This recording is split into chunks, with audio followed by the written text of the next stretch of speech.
1857 பெரும் புரட்சி வந்து இந்தியர்களுக்கு சுதந்திரம் கிடைச்சிரும் அப்படிங்கிற ஒரு ஊக்கத்த வந்து குடுக்குது. அதன் பிறகு 1885ல ஐஎன்சி உருவாகுறதுக்கு காரணமா அமைந்தது யாருன்னு பார்த்தீங்கன்னா, ஆங்கிலம் வந்து படித்தவர்களுக்கிடையே ஒரு முக்கிய மொழியாக உருவாகுது.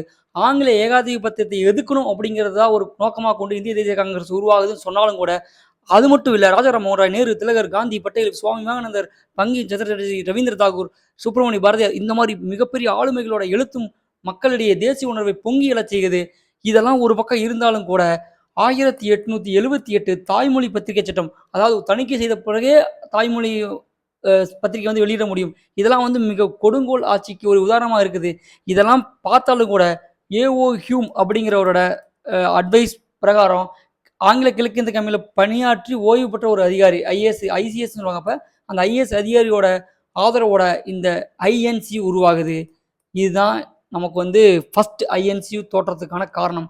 அதாவது காங்கிரஸ் ஃபாதர் ஆஃப் காங்கிரஸ் வந்து ஏ.ஓ. ஹியூம்னு, ஞானத்தந்தைன்னு சொல்லி டப்ரின் பிரபுவும் சொல்றாங்க. இது ஒரு பக்கம் இருந்தாலும் ஃபர்ஸ்ட் கூட்டத்தில டபிள்யூ.சி. பானர்ஜி வந்து தலைமை ஏற்கிறாரு. நம்ம இந்த வீடியோல முழுசா பார்க்க போறது என்னன்னு பார்த்தீங்கன்னா, மாநாடுகள் எங்கெங்க நடந்துச்சு? இது வந்து ப்ரீவியஸ் இயர் கொஸ்டின் அதிகமா கேட்டிருக்காங்க. 1885ல டபிள்யூ.ஜி. பானர்ஜி பம்பாய். 1886ல தாதாபாய் நௌரோஜி. 1887ல பத்ருன் தியாப்ஜி.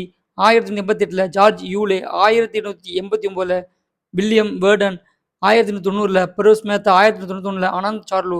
1892ல டபிள்யூ.ஜி. பானர்ஜி. 1893ல தாதாபாய் நௌரோஜி. 1894ல ஆல்ஃபிரட் வெப். இந்த 10 ரொம்ப ரொம்ப முக்கியம். 11 முக்கியம். 1895 சுரேந்திர பானர்ஜி பூனே. இது ஏன் முக்கியம்னா, வங்காளத்தின் முடிசூடா மன்னன்னு சொல்லி அழைக்கிறாங்க சுரேந்திரநாத் பானர்ஜிய. அது மட்டும் இல்லாம, இதுல முக்கியமான பாயிண்ட்ஸ் குடுத்துருக்காங்க பார்த்தீங்களா? இதுவும் பார்த்துக்கணும். முதல் கூட்டத்துல 72 பேர் கலந்துக்கிறாங்க. முதல் முஸ்லீம் தலைவர் பத்ரின் தியாப்ஜி. இன்னொன்னு, இந்த 96 வந்து ரம்துல்லா அசானி. இவங்க வந்து கல்கத்தாவுல தேசிய பாடலான வந்தே மாதரம் கூட முதலில் பாடப்படுது. இது ரொம்ப ரொம்ப இம்பார்ட்டன்ட்.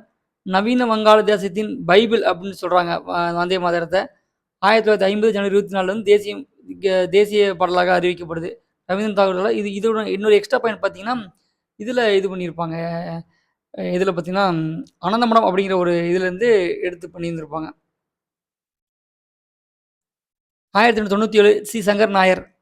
இது முக்கியமானதல்ல. 1898 ஆனந்த மோகன் போஸ் மெட்ராஸ். இது முக்கியமானதல்ல.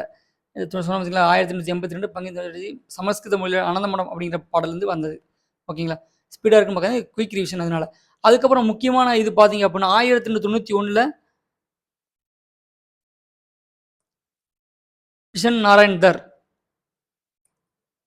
கல்கத்தால தேசிய கீதம் முதல் பாடப்படுது. 1917 அன்னி பெசன்ட் கல்கத்தால ஐஎன்சி முதல் பெண் தலைவர்.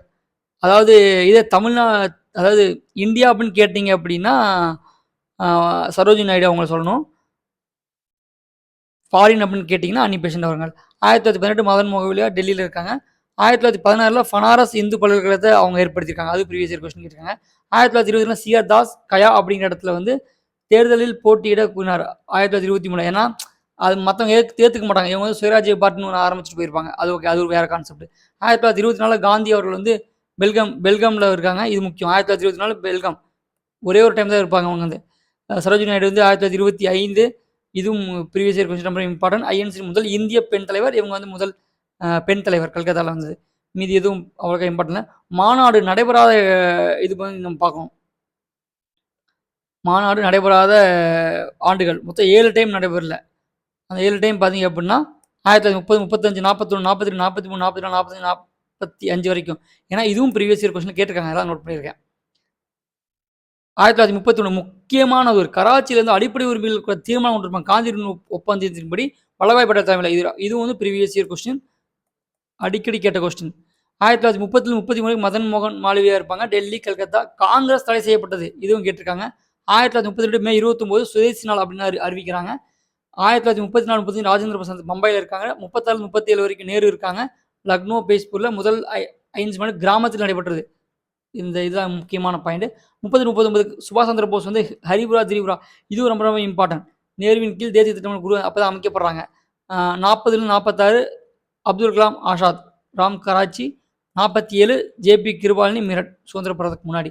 இந்த வீடியோ குயிக்காக இருக்குன்னு நினைக்க வேண்டாம். இது ரிவிஷன் பர்பஸ்க்காக எடுத்தது. அடுத்த வீடியோவில் வேற ஒரு இன்ட்ரெஸ்டிங் ஃபேக்டரோட பார்ப்போம். நன்றி, வணக்கம்.